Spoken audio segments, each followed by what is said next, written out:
Hi friend, Sultan with travelling channel থেকে সুলতান বলছি। কেমন আছেন সবাই? বলেছিলাম আর একটা পর্ব করব এবং সেটা হবে একটু বড়, আর এটাই আমার টাঙ্গুয়ার হাওয়ারের শেষ পর্ব।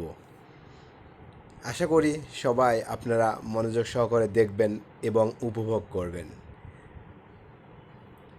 এরপরে আবার নতুন করে অন্য কোনো ভ্রমণের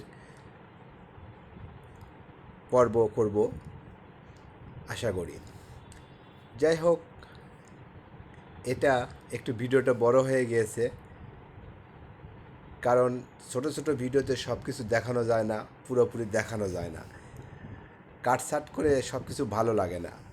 সবসময় ছোট কিছু পছন্দ করলেও সেটার ভিতরে ভালো কিছু পাওয়া যায় না, ভালো কিছু জানা যায় না। এই জন্য ভালো কিছু দেখতে হলে, ভালো কিছু জানতে হলে বড় পর্ব করতে হয় এবং বেশি কিছু সময় ধরে দেখতে হয়। তাহলে ভিতরে যাওয়া যায়, ডিপে যাওয়া যায়, এবং সিনারি বা কোনো কিছু জানতে হলে সেটার ডিপে অনেক বেশি দেখলে গভীরভাবে জিনিসটাকে জানা যায়। এই জন্য আসলে আমি একটু বড় পর্ব করলাম। বেশি ছোটো কাটছাট করলে দেখা যাচ্ছে যে আপনারা ঠিক প্রপারলি দেখতে পারতেন না। আশা করি যে আপনাদের ভিডিওটা ভালো লাগবে এবং উপভোগ করবেন। পাশাপাশি আমিও ইন্সপায়ার হব যদি আপনারা আমার ভিডিওটা দেখেন এবং লাইক, শেয়ার, কমেন্ট করেন। যাই হোক, এটা আসলে বারে বারে বলার এই জন্য উদ্দেশ্য, আপনারা যদি আমাকে লাইক, শেয়ার, কমেন্ট করেন তাহলে আমি নতুন নতুন ভিডিও করার জন্য উৎসাহিত হব। এতে করে আমার নতুন ভিডিও আসবে এবং আপনারা দেখতে পাবেন, আমার চোখ দিয়ে আপনারা দেখবেন। আমি নিজে গিয়ে বিভিন্ন জায়গায় কষ্ট করে গিয়ে দেখি সশরীরে, এতে কিন্তু অনেক কষ্ট হয় আমার। শুধু যে দেখা হয়, আনন্দ হয় তা না, কষ্টও আছে।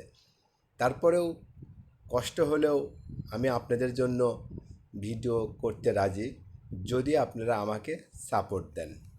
আশা করি আপনারা আমাকে পুরোদমে সাপোর্ট দেবেন, এটাই আমার প্রত্যাশা। আর ডিজিটাল প্ল্যাটফর্মে বসে কোনো কিছু দেখার একটা আরেক ধরনের মজা আছে, কারণ বাইরে যাওয়া লাগে না, রোদে পোড়া লাগে না, বৃষ্টিতে ভিজা লাগে না।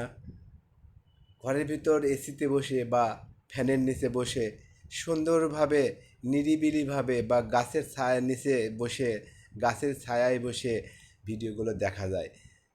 যেটা আমি যখন নিজে যাই তখন কিন্তু এটা অনেক সময় সম্ভব হয়ে পড়ে না।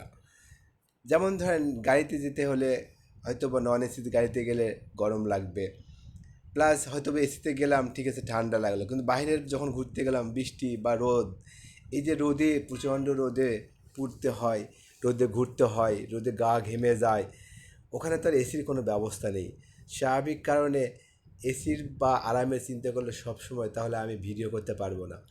আর এই ভিডিওটা করে আপনাদের জন্যই, যেন আপনারা দেখতে পারেন আমার ভিডিও, এবং আপনার মাধ্যমে আমিও উপকৃত হব, আপনারাও উপকৃত হবেন। আপনারা ভিডিওটা দেখতে পাচ্ছেন আর আমিও লাইক কমেন্ট দিলে আমিও ভিডিও করার উৎসাহ পাচ্ছি। এতে আপনাদের লাইক, কমেন্ট, শেয়ারই আমার প্রেরণা, আমার চলার পথে অনুপ্রেরণা। আপনারা এই জন্য বেশি বেশি লাইক, কমেন্ট, শেয়ার করবেন, এটাই আমার প্রত্যাশা আপনাদের। এখানে ভিডিওটা কেমন লাগতেছে আপনাদের কাছে, যদি ভালো লাগে বলবেন এবং মন্দ লাগলে বলবেন। মন্দ লাগলে বললেও সমস্যা নেই, আমি আমার ভুলগুলো সংশোধন করার চেষ্টা করব, এতে করে আমি আরও ভালো ভিডিও করতে পারবো। আর দেখেন, নদীর পাশে দেখা যাচ্ছে যে বাড়ি, চতুর সাইডে পানি। আসলে এটা নদী না, এটা হচ্ছে বর্ষা মৌসুমে এই 3 থেকে 4 মাস হাওয়ার, ইন্ডিয়ান যে পাহাড় আছে, পাহাড়ের পানিগুলো আসে বাংলাদেশে, এই যে জায়গাগুলো বন্যায় প্লাবিত করে দেয় বা পানিতে ডুবে দেয়। আবার 4 মাস বা 5 মাস পরে আবার আগের অবস্থানে আসে, তখন সেখানে সবুজে সমারোহ ভরে যায়। ধান গাছ, পাট গাছ, অন্যান্য ফসল করে, যদিও আর 3-4 মাস একটা বা দুটা ফসল করতে পারে শর্ট টাইমে, এর বেশি না। এখন যে সিনারিটা দেখতে পাচ্ছেন, ওই যে পাহাড় দেখা যাচ্ছে দূরে, এটা কিন্তু পুরোটাই ইন্ডিয়া। ওটা পুরোটাই ইন্ডিয়া, ওর ওর ওখানে আমরা যেতে পারি না, ওটা ইন্ডিয়ার।